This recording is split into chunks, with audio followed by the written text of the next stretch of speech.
오늘 예수님처럼 용서하라라는 말씀을 가지고 여러분과 함께 은혜를 나누고자 합니다. 올 한 해는 코로나로 인해서 너무나 빨리 지나가 버린 것과 같습니다. 모든 것이 다 멈춰버렸고요. 1월부터 시작되었던 코로나의 여파가 12월이 다가오는 지금까지 멈출 줄 모르고 계속되고 있습니다. 뉴스는 제3차 유행을 눈앞에 두고 있다고 말하곤 합니다. 우리가 생각하지 못한 사이에 눈 깜짝할 사이에 한 해가 그냥 흘러간 것 같아서 아쉬운 마음이 듭니다. 이맘때쯤 되면 우리는 늘 한 해를 돌아보고 새해를 계획하곤 합니다. 여러분은 올 한 해를 어떻게 보내셨습니까? 그리고 내년을 위해 어떠한 준비, 어떠한 계획들을 가지고 계십니까? 우리가 한 해를 떠나보내면서 정말 우리 안에, 우리의 삶 속에서 점검해 보아야 할 것이 무엇인지 한번 생각해보는 시간이 되기를 바랍니다. 서양 수도원 운동의 아버지인 6세기의 성 베네딕토라는 분의 전설과 같은 이야기가 있습니다. 수도자들이 새 수도원을 건설하기 위해서 열심히 함께 수도원을 건설하고 있었습니다. 그들이 아주 큰 바위 하나를 이곳에서 다른 곳으로 옮기려고 했는데요. 그런데 그 바위가 너무나 무거워서 수도자들이 그것을 옮길 수 없었습니다. 많은 사람들을 불러 모아서 다시 그 바위를, 무거운 바위를 옮기려고 했지만 아무리 애를 써도 꿈쩍도 안 하는 겁니다. 그들 사이에서는 저 바위에 악마가 앉아있는 것처럼 느껴진다라는 농담과 같은 이야기를 했습니다.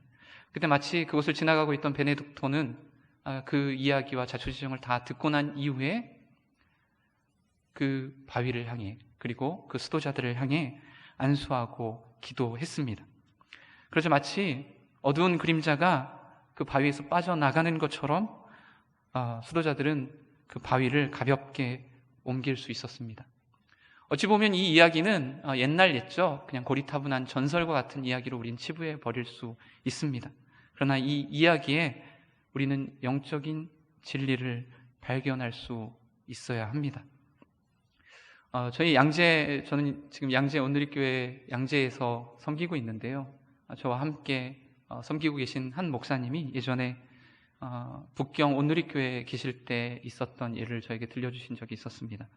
거기 담당 목사님으로 계신 강보 목사님에 대한 인상적인 이야기였는데, 어느 날 교회에 도둑이 들었다는 겁니다.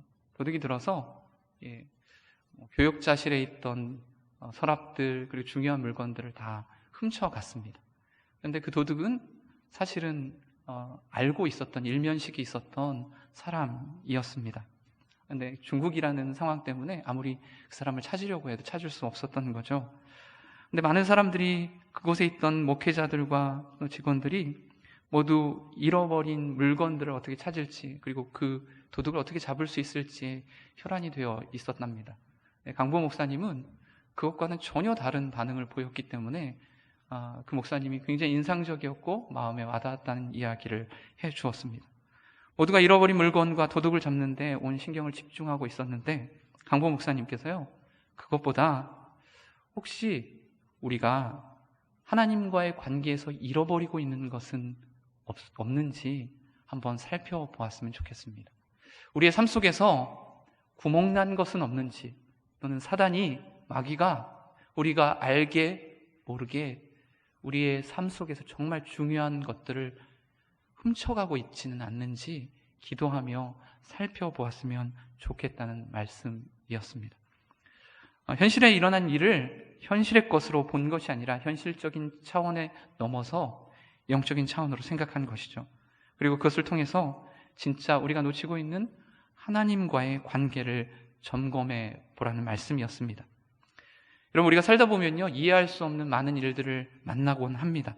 할 수 있는 모든 노력을 다 해보았지만 결국 아무리 노력해도 해결할 수 없는 일, 마치 오늘 성 베네딕토의 일화처럼 움직일 수 없는, 옮길 수 없는 큰 바위가 내 삶을 억누르고 짓누른 것 같은 인생의 무게를 느낄 때가 있습니다. 여러분, 이럴 때 우리는 어떻게 해야 할까요? 우리의 삶을 그냥 있는, 보이는 차원에서 점검하는 것이 아니라 다른 차원에서 살펴보아야 합니다. 무조건적인 노력만으로 해결되지 않는 그 문제는 하늘의 차원, 이 땅의 차원이 아닌 하늘의 차원에서만 해결할 수 있는 것을 우리가 볼 때가 있습니다. 그래서 다른 차원의 근원적인 문제, 이 문제를 주관하시는 분, 그분께 문제를 맡기고 그 문제를 다시 한번 살펴보는 노력들이 필요한 겁니다. 그래서 여러분, 영적인 것을 살핀다는 것은 다른 것이 아니라 그 문제로부터 우리의 눈을 들어서 영적인 차원을, 더 높은 차원의 영역을 살펴본다는 것을 의미합니다. 여러분, 내가 혹시 넘어야 할 산이 있습니까? 그런데 그 산만을 바라보는 것이 아니라 그 산을 넘어선 하나님을 바라보게 되기를 주님의 이름으로 축복합니다. 내가 산을 향하여 눈을 들리니 나의 도움이 어디서 올고 천지를 지으신 하나님께로부터 온다라는 시편의 기자의 고백처럼 그가 산을 보았고 그 산을 만드신 더 크신 하나님을 집중해 보았을 때 그의 문제는 더 이상 문제가 아닌 하나님께 모든 것을 맡기고 해결할 수 있는 것을 바라보게 됩니다. 여러분, 우리가 우리의 현실의 문제에서 눈을 들어 하나님을 바라보게 될 때 우리는 우리를 가로막고 억누르고 있는 인생의 문제로부터 탈출하게 되고요, 초월하게 되고 하나님의 차원으로 도약하게 됩니다. 그리고 하나님을 신뢰하고 붙들 때 그 문제보다 더 커진 우리의 자신을 발견하게 됩니다. 그냥 그 문제를 보면 우리는 그 문제보다 작게 느껴지지만 하나님을 바라볼 때, 하나님은 우리를 견인하시고 이끌어 가실 때 그 문제보다 더 크게 하시고 그때 그 문제를 해결할 수 있는 하나님의 능력을 덧입게 되는 줄 믿습니다. 여러분, 우리가 한 해를 보내며 새해를 준비하는 시점에서 과연 무엇을 준비해야 할까요? 바로 우리의 영혼을 돌아보고 우리의 인생을 억누르고 있는 어둠의 그림자가 무엇인지 살펴보아야 합니다. 오늘 제가 여러분과 함께 나누고 싶은 말씀은 바로 용서에 관한 말씀입니다. 우리는 살아가면서 많은 사람들과 관계를 맺고 살아갑니다. 그런데 그 관계가 모두 마냥 좋은 것만은 아닙니다.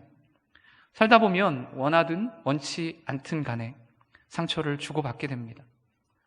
아무리 조심한다고 해도 이것은 어쩔 수 없습니다.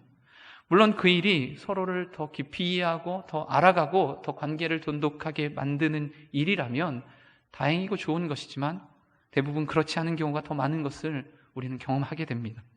이것이 바로 우리의 삶에 들이우는 어둠의 그림자인 것입니다. 좋았던 관계는 깨지고요, 어느새 마음에 원망과 감정이 나와 그 사이를 갈라놓게 됩니다. 그리고 그 사이에 자리 잡게 되죠. 그러면서 거리감이 생깁니다. 어쩌다 우연히 만나게 되면 마뜩치 않은 표정으로 서로를 바라보게 되고 선뜻 그에게 다가가지 못하고 머뭇거리곤 합니다. 여러분, 죄라는 말은요, 소외시키는 힘입니다. 이것을 다른 말로 표현하면 멀어지게 하는 힘이라는 겁니다. 죄는 멀어지게 하는 힘인데요, C.S. 루이스는 우리가 생각하는 지옥에 대해서 그 지옥이 아니라고 말합니다. 우리가 생각하는 지옥은 풀무불에 막 뜨거운 곳에서 고통당하는 것처럼 느껴지는 그런 생각들을 지옥이라고 말하곤 하는데, C.S. 루이스는 그것이 아니라 서로에게 멀어지려고 하는 상태, 그것을 지옥이라고 말합니다. 그래서 지옥은 계속해서 서로에게 멀어지려고 하기 때문에 확장되고 넓어지는 그런 현상이 일어난다고 C.S. 루이스가 말한 것을 우리는 들을 수 있었습니다. 그래서 지옥은요, 계속해서 확장됩니다. 그런데 만약 누군가를 원망한다면 여러분, 행복할 수 없습니다. 관계 안에 누리는 기쁨을 우리가 얻을 수 없다면 우리의 삶 가운데 참된 행복과 기쁨을 누릴 수 없게 됩니다. 서로 외면하고 소외시키며 용서하지 못한 그 마음 자체가 우리를 지옥에 살게 만드는 것입니다. 그래도 교회는 괜찮겠지. 그래도 교회는 다른 것보다 관계 맺는데 좀 수월할 거야. 좋은 사람들이 모여 있으니까 라고 생각하시는 분들도 있습니다.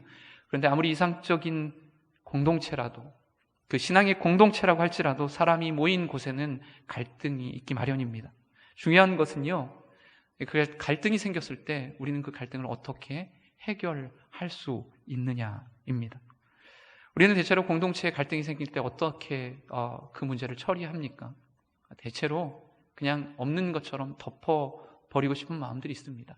그래서 그 관계를 그냥 끊어버리거나 없는 것처럼 여기거나 그냥 덮어버려서 내 마음 가운데 지우려고 노력을 합니다. 그러나 지워지지 않죠. 그것만이 능사가 아닙니다. 마치 취객이 자신의 숙취 때문에 남겼던 그 흔적, 그것을 보면서 사람들이 거기에다 무엇을 덮는다고 해서 해결되지 않는 것처럼 불쾌한 냄새가 결국은 스물스물 나오게 되고 우리의 마음에 불편한 것들을 보이게 할 겁니다. 그것은 근본적인 해결책이 아닙니다. 예수님은요, 우리의 상황 속에서 근본적인 해결책을 찾기를 원하십니다. 그래서 오늘 이 말씀을 우리에게 주셨습니다. 오늘 읽은 마태복음의 용서에 관한 말씀은 사실 예수님께서 우리에게 가르쳐 주신 주님의 기도, 주기도문의 바로 다음에 나오는 말씀입니다. 예수님은 우리에게 용서에 대한 기도를 가르쳐 주셨는데요. 마태복음 6장 12절에 있는 말씀입니다. 함께 읽겠습니다. 시작. 우리가 우리에게 죄 지은 자를 용서한 것 같이 우리의 죄도 용서해 주소서. 네. 주기도문에 있는 말씀을 오늘 본문에 있는 말씀은 그러니까 한 번 더 강조하고 자세히 풀어 설명한 것이라는 것을 알 수 있습니다. 그렇다면 예수님께서 왜 제자들에게 용서에 관한 기도를 알려주셨을까? 그리고 너무나 중요하기 때문에 그 기도를 알려주신 후 마태복음에서는요, 용서에 대한 말씀을 바로 반복하는 것을 보여줍니다. 데이비 시멘즈라는 분이 쓴 힐링 그레이스라는 책이 있는데요, 우리나라에도 번역이 되어 있습니다. 치유하시는 은혜라는 책으로 번역이 되어 있습니다. 그런데 이 책의 논지는 이렇습니다. 인간은 행위 중심의 삶을 산다는 거예요.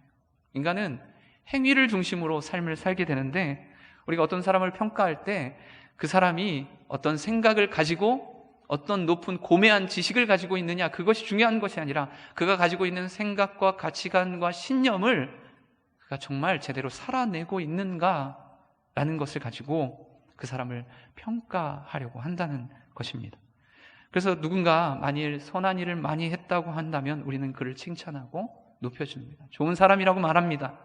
우리 자신도 역시 좋은 생각과 좋은 계획과 좋은 가치관, 그래서 좋은 생각만을 가지고 있다면 거기서 머물지 않고 더 좋은 일을 할 때, 또 남들이 안 하는 수고와 봉사, 교회에서 열심히 일하고 그 일들을 감당할 때 누군가가 좀 나를 좀 알아봐 줬으면 좋겠다라는 마음을 갖게 되고요. 우리 스스로 자신을 칭찬합니다. 반면 누군가가 어떤 선함의 기준에 미달할 때 우리는요, 가차없이 그를 정죄합니다. 어떻게 저럴 수가 있을까? 어떻게 저 사람 좋은 이야기하고 좋은 생각을 갖는데 어떻게 저런 행동을 할 수 있을까? 우리는 그렇게 평가하죠. 그리고 우리 자신도 우리가 가지고 있던 애초에 생각과 달리 그것을 실행하지 못하고 선한 일을 해내지 못했을 때 스스로 정죄하고 죄책감에 빠지곤 합니다. 그래서 데이비 시멘즈는 사람이 이렇게 행동 중심의 삶을 살게 되면요, 평안과 만족 가운데 사는 것이 아니라 오히려 인격적인 장애를 경험하게 된다고 말합니다.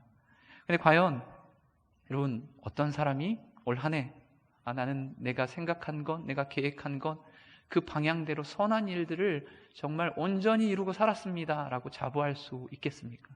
과연 몇 명이나 그런 말을 할 수 있을까요?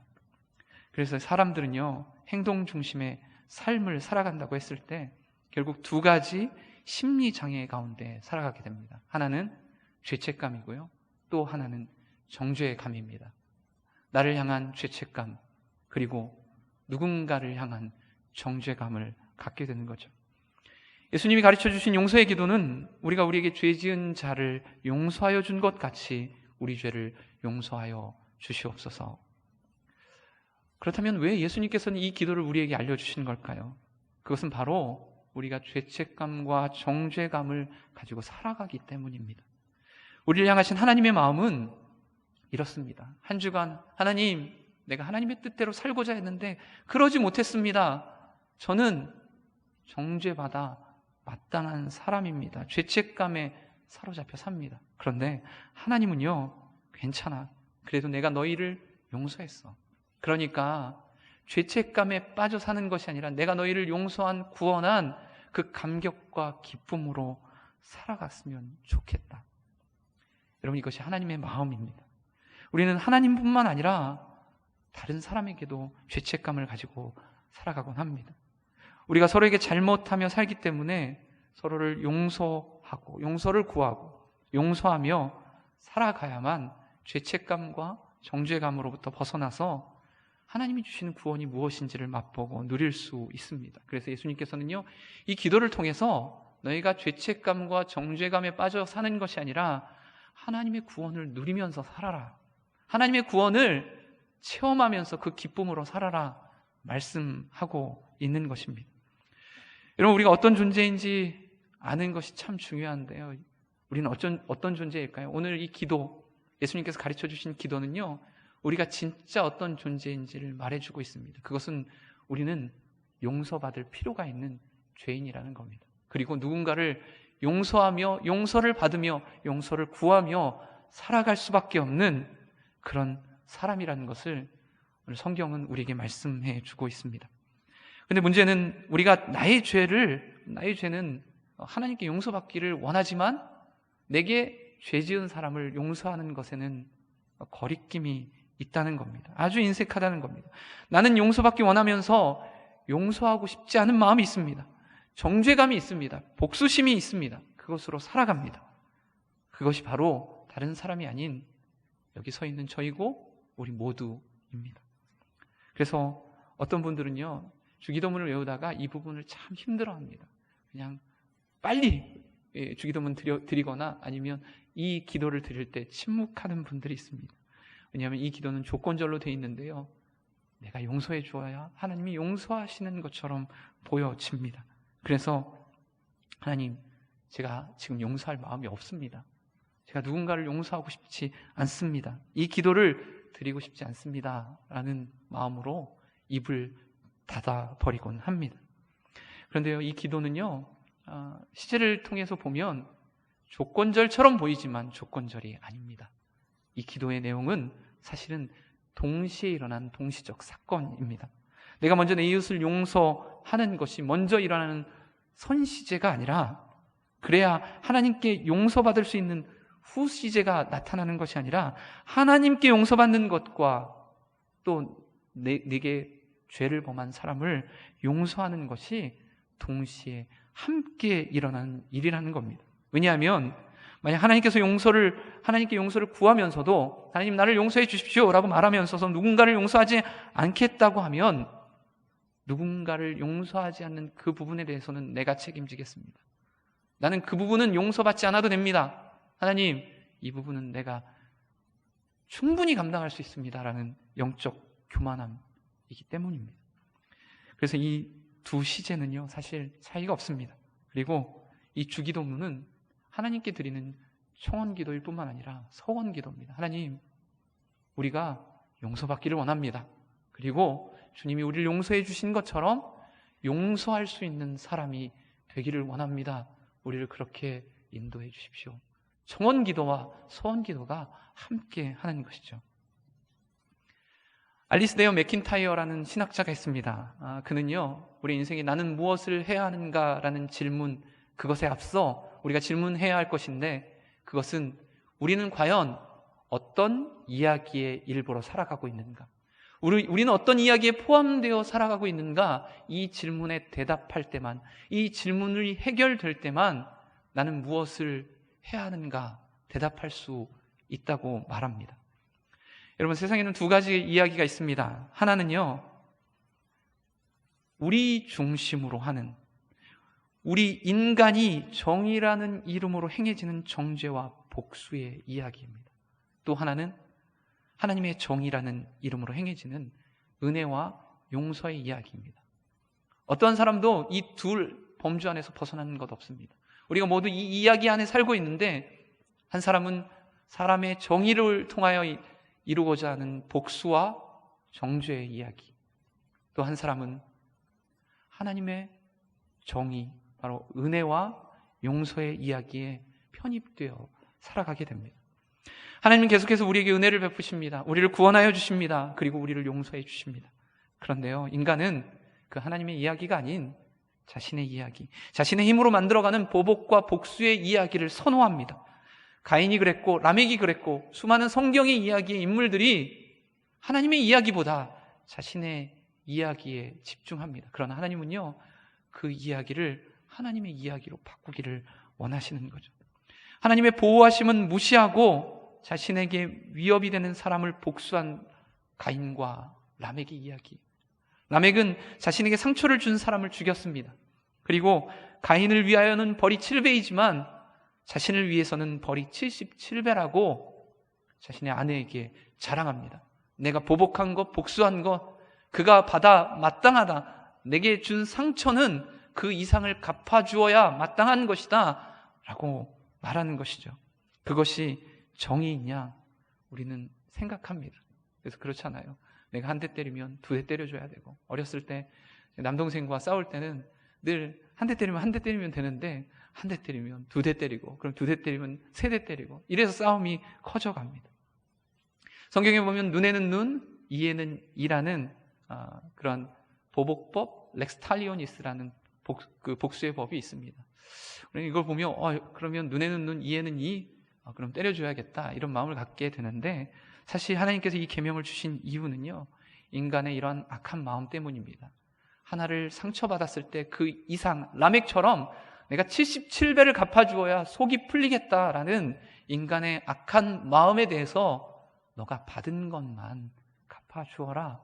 인간의 악한 마음에 대해 하나님께서 그냥 그렇게 반응하시는 거죠. 사실은 하나님이 용서하기를 원하셨지만 인간의 모습이 용서할 수 없는 모습이었기에, 아니 그 이상을 갚아주려고 하는 모습이었기에 하나님은 우리에게 눈에는 눈, 이에는 이를 말씀하셨습니다.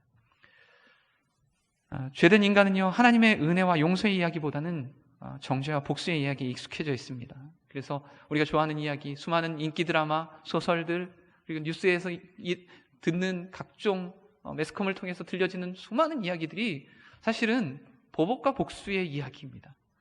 인간의 정의를 실현하는 양, 우리는 보복하고 복수하고 그것을 자랑합니다. 그리고 그 이야기에 매료되어 있습니다. 그러나 성경은 이 복수로 점철된 인간의 이야기에서 은혜와 용서에 대한 하나님의 이야기로 우리를 초대합니다. 그래서 용서를 받아들인다는 것은요, 내가 내 인생의 유일한 저자가 아니다, 이 사실을 받아들이는 겁니다. 용서를 구하는 것만큼 현대사회를 살아가는 우리에게 어려운 일이 없습니다. 손해보는 것처럼 보이고 어리석은 것처럼 보입니다.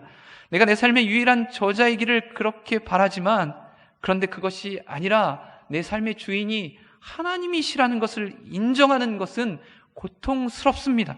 그렇지만 그것은 우리를 자유케 하는 진리입니다.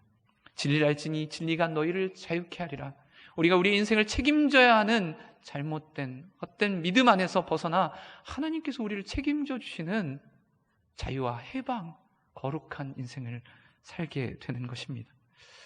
먼저 우리가 용서하기 위해서는요, 나는 내 자신의 힘으로 누군가를 용서할 수 있는 존재가 못 된다는 것을 인정해야 됩니다. 첫 번째로 나는 용서할 수 있는 능력이 없습니다. 나는 용서할 수 없습니다. 그런 존재가 못 됩니다를 처음 인정하는 것으로 나아가야 합니다.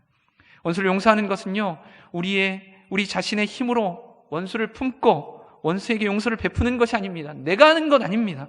용서는 나와 원수의 문제가 아니라 나와 나를 다스리시는 하나님의 통치의 문제입니다. 용서는 나를 다스리시는 통치권을 원수에게 더 이상 내맡기지 않겠다, 나를 다스리는 통치권을 하나님께 맡기겠다, 그 삶의 주인을 하나님께로 바꾸는 어렵고 치열한 싸움입니다. 그런 과정입니다. 원수를 용서하는 것을 인내함이 홀로 고행하는 것으로 생각해서는 안 됩니다. 내가 하는 것, 홀로 억울하지만 억지로 삼키고 참으며 내가 용서했다 말하는 건 아닙니다. 내게 절대적인 영향력을 행사하는 통치권을 원수로부터 하나님께로 바꾸는 것이 용서입니다. 우리는 억울한 일을 당했을 때, 상처받았을 때 어떻게 합니까? 하나님을 묵상하기보다는 원수가 나에게 한 말, 내가 겪은 그 아픈 상처와 경험들을 하나님의 말씀을 묵상하는 그 시간에 주야로 묵상합니다. 뿐만 아니라 내가 당한 일을 거기에서 멈춰야 하는데 사람들에게 복음 전하듯 이야기를 합니다. 김 집사님, 이 집사님, 목회자에게 찾아가서 내가 이런 억울한 일을 당했습니다. 내가 이렇게 아픕니다. 사람들에게 동네방네 떠들며 이야기를 합니다. 그리고 그 사람이 얼마나 나쁜 사람인지, 그리고 다른 사람들을 내 편으로 만드는 일, 이것이 우리가 원수 만드는 일의 모습인 것을 보게 됩니다. 이것은요, 너무 아픈 나머지 우리가 비명 지르는 거예요. 나 좀 봐주세요. 나 상처받았어요. 나 너무나 힘들어요. 그러면서 여러분, 우리는 어떻습니까? 정말 사람들에게 다 털어놓고 그의 흉을 보고 원수를 만들 때 우리가 정말 자유함을 느낍니까? 해방감을 맞이합니까? 아닙니다. 오히려 그 반대입니다. 원수에게 더 속박당하고 원수가 나의 삶을 지배하는 것을 경험합니다. 그에게 떠나가고 싶지만 계속해서 내 마음을 짓누르고 내 생각을 짓누르고 내 행동을 원수의 방향으로 바꿔 가는 것이죠. 여러분, 시편의 기자들이 위대한 것은 그들도 원수가 있었습니다. 그들도 상처를 받았습니다. 아픈 마음이 있었습니다. 그래서 이 시편을 읽어보면, 아니 어떻게 이게 위대한 시편의 기자들이 원수에 대한 이렇게 안 좋은 이야기를 할 수 있을까? 우리는 궁금해합니다. 그런데요, 그들은 김 집사에게 이야기한 건 아니에요. 이 집사님한테 이야기한 것이 아니라 하나님께만 얘기했습니다. 하나님, 나의 억울함을 들어주십시오. 하나님, 원수 갚는 것 주님께 맡깁니다. 그런데 내 이야기를 들어주십시오. 그럴 때 그들은 두려움에서 해방되고 원수로부터 벗어나 하나님이 주시는 샬롬 안으로 들어오게 됩니다. 시편 안에서는요, 그래서 기도를 솔직히 드리는 거예요. 하나님, 제 심정이 이렇습니다. 그런데 다른 사람한테 이야기하는 것이 아니라 하나님께 이야기하고 하나님께 해결받고 하나님이 주시는 참된 평안과 샬롬 안으로 들어오게 됩니다. 하나님께서 우리를 통치해 주실 때 우리는 비로소 용서를 구하고 용서하며 죄의 지배로부터 벗어날 수 있습니다. 하나님이 이렇게 말씀하실 거예요. 얘야, 너의 용서를 너 혼자 해결하려고 하지 말아라. 내가 도와줄게. 너 혼자 용서할 수 없어. 넌 나의 도움이 필요해. 내가 너의 마음을 다스릴 수 있도록 너의 마음을 솔직히 나한테 내어주렴. 하나님께서요, 우리에게 이것을 요청하십니다. 다른 걸 원하시는 것이 아니라 우리의 상한 마음, 우리의 억울한 마음, 연약한 마음, 상처받은 영혼을 하나님께 솔직히 드리기를 원합니다. 그러면 하나님의 통치를 받으면 우리의 삶에 어떤 변화가 있을까요? 고린도후서 7장 10절에 있는 말씀입니다. 고린도후서 7장 10절에 있는 말씀을 함께 읽겠습니다. 시작. 하나님의 뜻대로 하는 근심은 구원에 이르는 회개를 가져오므로 후회할 것이 없습니다. 그러나 세상 근심은 죽음을 가져옵니다. 여러분, 누구나 원수는 있습니다. 누구나 그로 인한 상처가 있어요. 여러분의 원수는 누구입니까? 사실 원수는 먼 곳에 있지 않습니다. 원수는 가장 가까운 곳에 있어요. 내 가족이 될 수도 있고요. 먼 곳에 있는 사람은 나랑 만나지 않기 때문에, 나랑 접촉하지 않기 때문에, 나랑 그렇게 큰 관계를 맺지 않기 때문에 원수가 될 가망성이 별로 없습니다. 주로 원수가 되는 사람은 나와 가장 가까이 있는 사람들입니다. 그런데 우리가 그 원수에게 어떠한 일을 행하고 있습니까? 누구나 원수가 있고 상처를 받습니다. 그 상처로 우리는 아파하며 하나님께 드리지 않으면 그 상처가 우리를 죽음의 지경으로 이르게 만듭니다. 오늘 말씀은 세상 근심은 죽음을 가져옵니다. 세번역 버전을 보면요, 하나님의 마음에 맞게 마음 아파하는 것은 회개를 하며 구원에 이르게 함으로 후회할 것이 없습니다. 우리가 하나님의 마음에 맞게 아파하는 것, 용서하기 위해 몸부림치고 하나님의 뜻에 순복하고 순종하는 것, 그것은 힘들고 어렵지만 그것은 후회할 것이 없고 우리를 구원에 이르게 합니다. 하나님의 일로 아파하면 나의 상처와 억울함을 끊임없이 하나님께 드리면 그것은 우리를 하나님께 향하게 하고 구원에 이르게 합니다. 원수로 인한 억울함과 상처를 세상 일로 마음 아파하지 마시고 하나님의 일로 마음 아파하십시오. 하나님께 나의 상처와 억울함을 끊임없이 드리십시오. 기도를 통해서, 예배를 통해서 하나님 앞에 계속해서 나와서 하나님, 내 상처와 아픔을 주님 앞에 드립니다. 나를 다스려 주십시오. 이 상처와 아픔이 나를 다스리지 않도록 주님 온전히 나를 통치해 주십시오. 그렇게 기도하며 주님께 자신을 드리는 여러분 되시기를 주님의 이름으로 축복합니다. 여러분, 원수가 된다는 것은요, 관계가 깨어지는 것을 의미합니다. 관계는 어떤 상태에서 이루어질까요? 존재와 존재 사이에서 이루어지는 것이 관계입니다. 존재와 비존재는 관계를 맺을 수 없습니다. 비존재인 것을 가지고 관계를 맺을 때 우리는 그 사람을 이상한 사람이라고 말하죠. 존재와 존재 사이에서만이 관계가 맺어집니다. 하나님께서 우리에게 자유의지를 주시고 우리를 존재로 만드셔서 우리와 관계 맺기를 원하셨던 것처럼 우리는 우리의 마음대로 할 수 없는 누군가와 존재와 존재도로 관계를 맺게 됩니다. 그런데요, 존재가 모였을 때 관계를 맺는 이 관계 속에서 존재는 있는 것인데, 여러분, 원수와의 관계, 원수 맺는 것은 그 존재를 없는 것으로 여기는 겁니다. 없음으로 만들어버리는 겁니다. 없는 사람처럼 대합니다. 내가 눈앞에 있는데 누가 나를 없는 사람처럼 대할 때가 있습니다. 내 앞에서 내가 없는 것처럼 욕을 할 때가 있습니다. 마치 내가 없어지기를 바라는 것 같고, 내가 죽었으면 좋겠고, 내가 이곳에 사라졌으면 좋겠다는 마음으로 말하는 것을 들을 때가 있습니다. 이때 우리는 관계가 깨어지고 원수가 되는데요. 그런데 여러분, 우리는 그렇지 않았습니까? 우리가 원수 맺었던, 정말 꼴보기도 싫었던 사람, 그 사람을 향해서 마치 없는 사람처럼 취급하진 않았습니까? 저 사람이 없어졌으면 좋겠다, 저 사람이 사라졌으면 좋겠다. 우리는 그렇게 사람을 없는 것처럼 여기면서 관계를 깨고 있지는 않습니까? 이것은요, 비단 우리가 맺는 관계의 문제, 가족의 문제, 우리 가정의 문제뿐만 아니라 사회 전반적인 문제, 국가의 문제에 모두 포함되는 문제입니다. 어느 고대 사회에서요, 살인자를 벌할 때 피해자의 시신을 살인자의 몸에 칭칭 감아서 묶어놨다고 합니다. 그러면요, 피해자의 시체가 부패하면서 같이 묶여있는 살인자의 살도 함께 썩어져 들어가고 결국 살인자도 죽게 됩니다.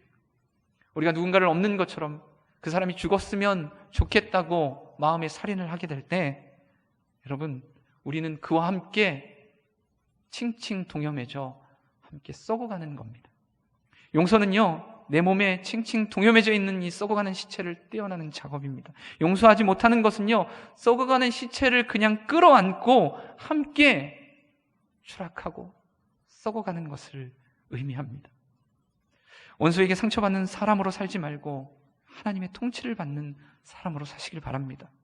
원수가 아닌 하나님이 나를 다스려 주실 때, 여러분, 나는 억울한 사람이 아니라 하나님의 사랑을 받는 사람이요, 하나님의 자녀요, 하나님께서 주시는 정체성을 가지고 하나님께 사랑받는 아들, 딸로 살게 될 줄 믿습니다. 그렇다면 오늘 본문의 말씀은 무엇을 이야기하고 있습니까? 14절, 15절에 있는 말씀입니다. 함께 읽겠습니다. 시작. 너희가 너희에게 죄 지은 사람을 용서하면 하늘에 계신 너희 아버지께서도 너희를 용서하실 것이다. 그러나 너희가 남의 죄를 용서하지 않으면 너희 아버지께서도 너희 죄를 용서하지 않으실 것이다. 오늘 읽은 말씀은 앞선 시제와 뒷선 시제가 있는 것이 아닙니다. 조건절이 아닙니다. 내가 나에게 죄 지은 사람을 용서해 주어야만 하나님이 나를 용서해 주신다는 것이 아닙니다. 하나님은요, 이미 예수 그리스도를 통해서 우리의 모든 죄를 사하시고 용서해 주셨습니다. 심지어 내가 미워하는 원수의 죄까지도 하나님은 다 용서해 주셨습니다. 문제는 내가 그 용서를 받아들이냐 받아들이지 않느냐입니다.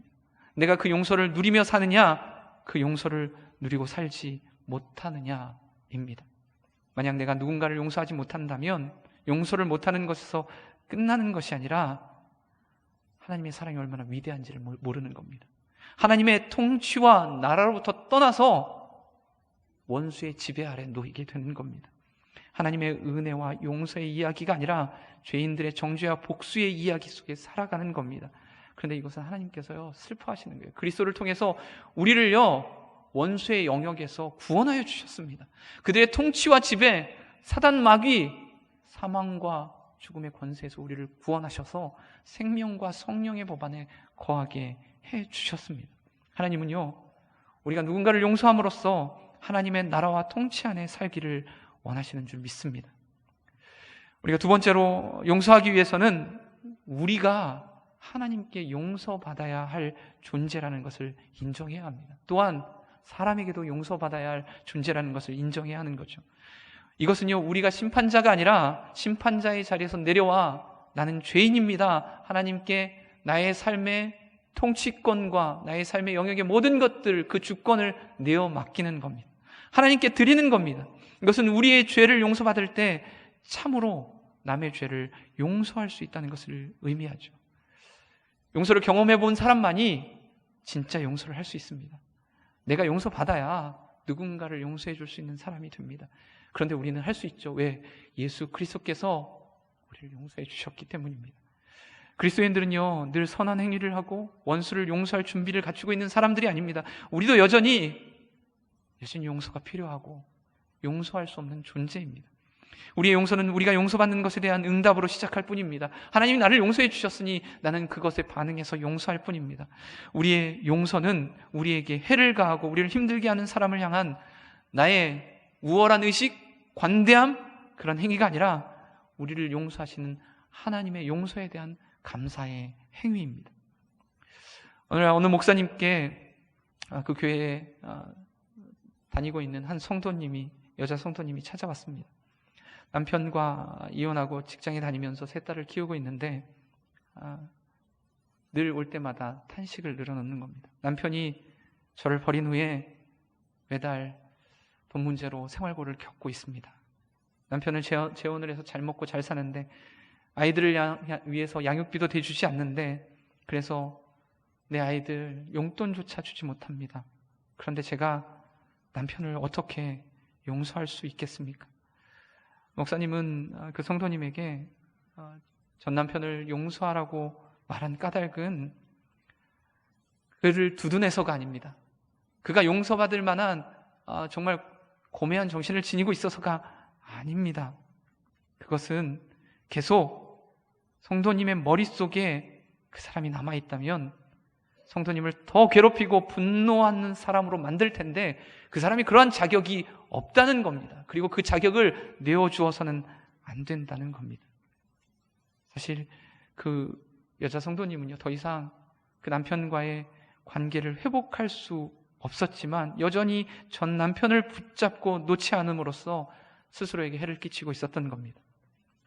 그리고 그 목사님의 말을 통해서, 목사님을 통해 저는 용서에 대한 새로운 관점을 얻었습니다. 용서는 슬픔을 벗어던지는 것인 동시에 더 중요하게는 내가 더 이상 희생자로 역할하는 것을 멈추는 겁니다. 희생자로서의 역할을 벗어던지는 겁니다. 용서는 나를 희생자로 여기는 것을 벗어던지고 누군가를 용서함으로 나를 용서하는 것, 그것입니다. 하나님 앞에 쓸데없는 연민의식을 가지고 내가 살아가는 것이 아니라 이미 나는 하나님이 구원하신, 하나님이 너무나 사랑하고 계시는 하나님의 백성이라는 그 정체성과 자격을 회복하는 사람으로 살기를 결단하는 것이죠. 우리에게 원수가 있는 한 원수를 갚고 복수를 당하는 이 악의 순환고리에서 우리는 평안과 구원을 얻을 수 없습니다. 그래서 하나님은요, 늘 우리가 용서를 구하고 용서하며 용서를 받으며 살기를 원하십니다. 여러분, 주님께서 우리에게 주신 이 기도의 제목, 이것은요, 우리가 더 이상 그곳에 머물지 않기를 원하시는 하나님의 뜻인 줄 믿습니다. 여러분의 용서의 주도권을 하나님께 드리십시오. 요셉의 형들의 이야기를 우리는 잘 알고 있습니다. 요셉의 형들을 보며 요셉은 용서를 행했는데요, 요셉의 형들이 요셉을 찾아와 절을 하는 장면이 있습니다. 팔레스틴 지방에 기근이 들었습니다. 요셉은 애굽의 총리가 되었죠. 모든 나라들이 애굽에 와서 양식을 구할 때였습니다. 요셉에게는 엄청난 권력이 있었어요. 그리고 양식을 빌려줄 수도 있었습니다. 그때 요셉의 형들도 요셉에게 가서 절을 합니다. 우리에게도 양식을 구워 주십시오. 그때 요셉이 생각해낸 것은요, 꿈을 기억해냈습니다. 하나님이 그에게 주신 꿈, 그 꿈을 기억해냅니다. 이건 내가 꾼 꿈인데, 하나님이 내게 주신 꿈인데 이것이 이루어지는 것을 보는 겁니다. 그 꿈을 보면서 요셉은 당장 형들에게 화해와 용서를 행하지 않습니다. 지켜봅니다. 그저 하나님의 꿈이 어떻게 이루어지는 것인가 묵묵히 바라보며 그 광경을 목격합니다. 그리고 그 요셉은요, 하나님의 꿈, 하나님의 통치 안에 그 꿈, 그 비전, 그 계획대로 따라갑니다. 이전에는 자신의 계획, 자신의 뜻 가운데 살아갔던 요셉이 이제 하나님의 꿈을 바라보고 그 꿈을 따라가게 되는 거죠. 그리고 그 형들도 그 하나님의 꿈으로 초대합니다. 사실 요셉과 형들의 관계는 원수의 관계와 마찬가지였습니다. 그 간극을 좁히는 것은 쉽지 않습니다. 그런데 여러분, 언제 우리가 용서할 수 있게 될까요? 하나님께 통치를 맡긴다고 우리가 쉽게 용서할 수 있겠습니까? 하나님, 용서하게 해주십시오. 우리 수많은 기도를 드리지만 사실 용서하는 것은 쉬운 일이 아닙니다. 그 원수로부터 시선이 떠나서 하나님의 통치, 샬롬을 누릴 수 있을 뿐이지, 그를 온전히 용서할 수 있는 방법은 하나님의 꿈과 계획, 하나님의 그 인도하심, 그 하나님의 이야기 안에 우리가 온전히 들어갈 때, 하나님이 나를 통해서 무엇을 이루어 가시는지를 바라보게 될 때 용서하게 될 수 있게 됩니다. 오늘 그 말씀을 보면요, 요셉이 창세기 50장 20절에서 형들에게 하나님의 통치의 밑그림을 보여줍니다. 하나님께서 그를 어떻게 통치하고 계시고 그의 삶을 어떻게 계획하고 이끌어 가셨는지를 보여주는데요. 여러분, 창세기 50장 20절의 말씀을 함께 읽겠습니다. 시작. 형님들은 저를 해치려고 악을 꾀했지만 하나님은 지금 보시는 것처럼 그것을 선하게 바꾸셔서 오늘날 많은 사람들의 생명을 구하셨습니다. 여러분, 우리의 작은 꿈, 우리의 생각으로는 우리를 넘어서는 용서, 화해를 구할 수가 없습니다. 하나님이 주시는 성령, 영과 이상 꿈, 우리보다 더 큰 것을 우리가 가지게 될 때, 그것을 따라갈 때 화해와 용서가 가능하게 되는데요. 오늘 요셉은 그 창세기 50장 20절의 말씀을 통해서 커다란 하나님의 꿈으로 형들을 초대합니다. 자신도 하나님의 꿈 안에 들어와 있습니다. 형과 요셉, 그들은 그냥 그만한 인생이었습니다. 어떻게 보면 하나님 없이는 서로 용서할 수 없고 용서를 할 수 없고 용서를 받을 수 없는 인생이었을 겁니다. 그런데 그들이 더 큰 하나님의 꿈으로 들어왔을 때 당신을 판 것은 당신이 아니라 하나님의 계획 가운데 있었습니다. 더 큰 하나님의 밑그림이 있었습니다. 나를 노예로 팔게 하고 이 애굽 땅으로 인도한 건 당신처럼 보이지만, 그것은 원수 같은 일이지만 하나님은 더 큰 계획과 꿈을 이것을 통해서 이루어가 주셨습니다. 그래서 50장 20절에 그들은 두려워했지만 하나님의 그 통치의 밑그림을 통해서 온전한 화해로 초대하고 초청하고 회복하는 일들을 보게 됩니다. 거기서 화해가 일어납니다. 처음에는 형들이 요셉의 용서를 받아들이지 않습니다.